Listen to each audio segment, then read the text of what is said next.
Olá, turma, boa tarde. Esse é o projeto Ciências na Rede. Esse slide é uma atividade referente à aula 1, do sétimo ano.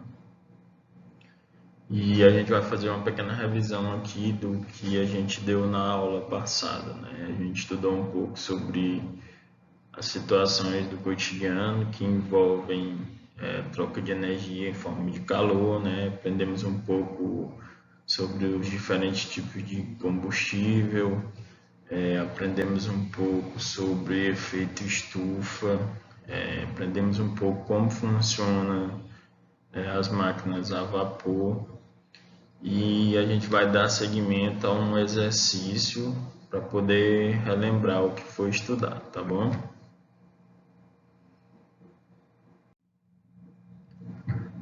Primeira questão é: de onde vem a energia, né, que todos os seres vivos utilizam na Terra? Falei para vocês que o Sol ele é essencial para todo mundo, né? O Sol é quem fornece a energia necessária, né? Então, a energia utilizada por seres vivos, ela vem diretamente do Sol, ou indiretamente, né? Através de outras situações, o Sol fornece energia para todos os seres vivos, né? A segunda questão é como se formam esses combustíveis, né? Como é que é formado o combustível fóssil? Então, o combustível fóssil, né, ele é uma espécie de degradação dos seres vivos, né? Que se transformam em materiais fósseis, né? Em organismos fósseis, como carbono, né? Se transforma em carvão e se transforma em petróleo, né? Então, combustível fóssil, principalmente o carvão e o petróleo, eles são derivações dessas transformações de organismos, né? A gente já ouviu falar sobre trens, né, e máquinas a vapor. Vocês têm ideia de como elas funcionam? O trem é um mecanismo, é uma espécie de motor mecânico que é gerada uma força através de uma caldeira, né? Que ela é esquentada por madeira ou por carvão, que faz essa caldeira funcionar, que faz a caldeira funcionar e impulsionar as rodas do trem, né? Então, essa máquina a vapor, uma maioria delas, elas utilizam energia térmica, né, em forma de calor, que transforma essa energia em movimento, né? Como eu falei para vocês, o calor ele é gerado por outras formas, como a queima de outras energias, como o carvão ou a madeira, e transforma essa energia em movimento. A quarta questão, ele pergunta de que forma o desenvolvimento de máquinas, como as máquinas a vapor, ela mudou a relação do ser humano com o trabalho. De que forma isso poderia ter acontecido, né? A máquina a vapor, ela foi muito importante para o começo da história, né? Principalmente na Revolução Industrial, porque ela mudou e marcou a substituição do trabalho artesanal, por exemplo. Antigamente muito carroças com tração animal ou outros tipos de transporte com tração animal, né? Então esse tipo de transporte ele foi substituído por máquinas, né? E esse movimento ele fez com que os trabalhadores que trabalhavam na roça eles se movessem para trabalhar para a cidade. Na cidade eles acharam um campo novo de trabalho e com a facilidade do transporte isso ficou mais viável, né? A quinta questão é que impactos ambientais são gerados pela utilização dos combustíveis fósseis, né? Isso é uma questão muito interessante porque lida diretamente com o meio ambiente, né?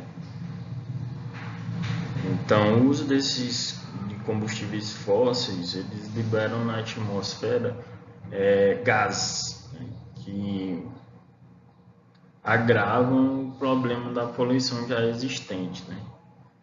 Além de provocarem um aquecimento global e um desequilíbrio climático, né? Isso está acontecendo na maioria dos países, principalmente nos países mais desenvolvidos, como os Estados Unidos, a China, a Índia, né?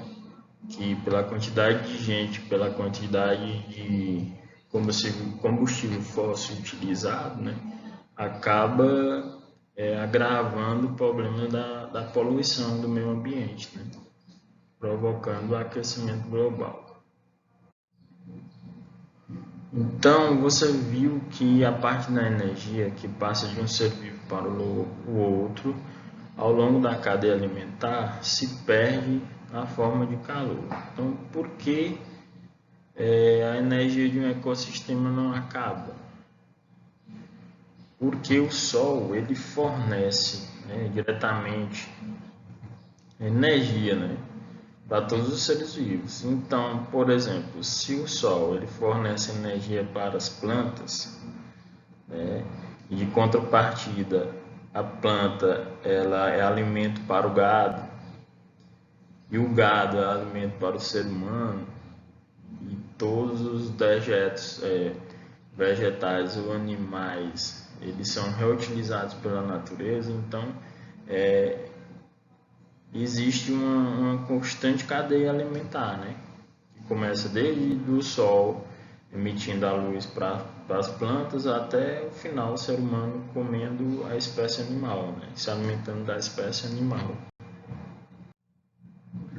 A sétima questão é, por causa de sua relação com o aquecimento global, as mudanças climáticas, muitas pessoas entendem que o efeito estufa é um fenômeno recente e prejudicial na vida na Terra. Observe a figura e faça o que se pede, né? A figura está nos mostrando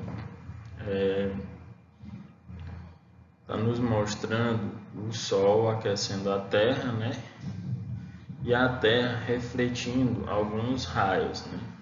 Alguns batem nas nuvens e voltam para a Terra como forma de energia. Então, a letra A da questão aqui está pedindo assim, explica a importância desse fenômeno para os seres vivos. Esse fenômeno é muito importante para os seres vivos, por quê?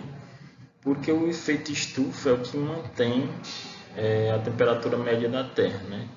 Em cerca de 15 graus, e esse equilíbrio ele possibilita a existência de água no estado líquido e, consequentemente, haverá vida na Terra. Se não houvesse esse fenômeno, certamente a água congelaria, né?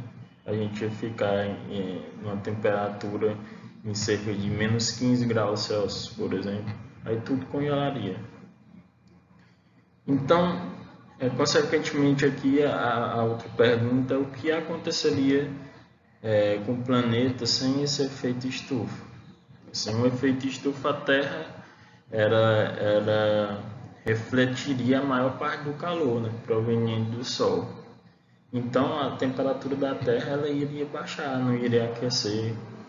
A maioria das coisas iriam congelar, como as plantas, os animais, ou seja, a gente ia definhar de fato e morrer. Então, quais são os fatores que causam o aumento do efeito estufa? Quais podem ser consequências desse aumento? Né? A liberação dos gases, né? Como queima dos combustíveis, né? Essa liberação ela intensifica o efeito estufa. Então, a quantidade de energia retida pelas superfície do planeta ela vai aumentar. Por quê? Porque vai ter algumas nuvens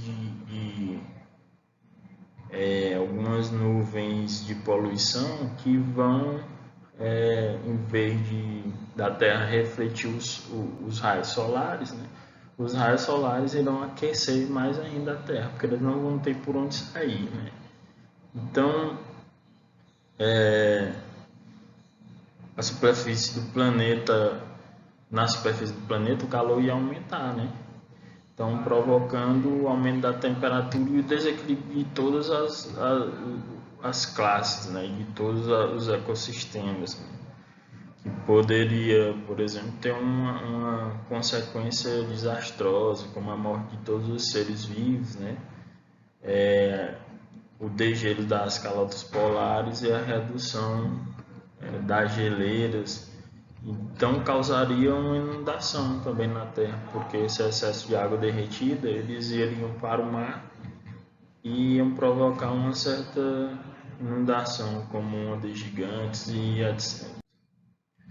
E essa foi a nossa atividade, espero que vocês tenham gostado e até a próxima aula. A próxima aula vai ser sobre a continuação desse assunto, né? Como eu havia explicado, eu dividi em duas partes para poder se adequar ao tempo de aula.